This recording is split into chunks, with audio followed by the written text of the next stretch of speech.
I have a family member that's in immigration, my brother-in-law. It's hard for him to get jobs um, and help support us, our family, and his family. So we're trying to settle in, help as much as we can.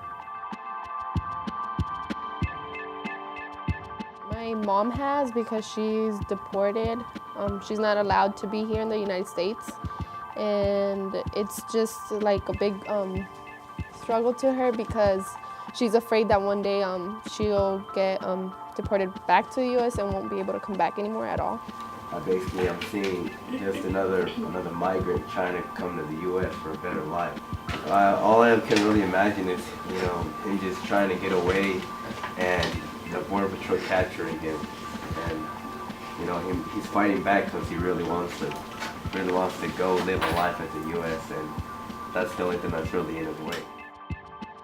The experience of an immigrant crossing the border varies. It's very challenging. They cross through the desert and tragically die out there because of lack of water. They drown because of too much water. They're trying to cross through the Pacific. They freeze as they're crossing in the mountains because people try to cross through the Rumorosa, which is over between Tecate and Mexicali. Like nobody's paying attention to what happened to them and how they died. Okay, but the way they present themselves. Like,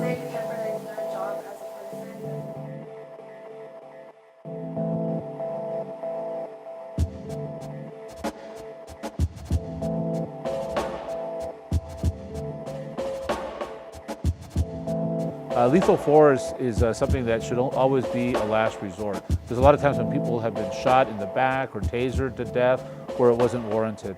And I believe those officers should be punished to the highest extent of the law. And that's why we've called, in all of these cases, that an independent agency should be looking at this, not another law enforcement agency. They're going to work together. It's going to be hard for a law enforcement agency to punish another law enforcement agency. But if you have an independent agency like Human Rights Watch or Derechos Humanos in Mexico, that should be looking at these cases of lethal force. The dozen Border Patrol agents were around him. It's not even but the cruelty anymore. It was the disrespect that they had for him when they pulled off his pants and they started tasering him more.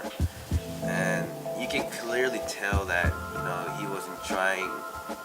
From him saying he was resisting. You can't say that someone's resisting when they're crying. They're yelling off the top of their lungs for help. This is one region, 2 cities, 1 region, and it's important for people to know what is taking place and find out about border politics and politics in general. The migrant community is a huge plus.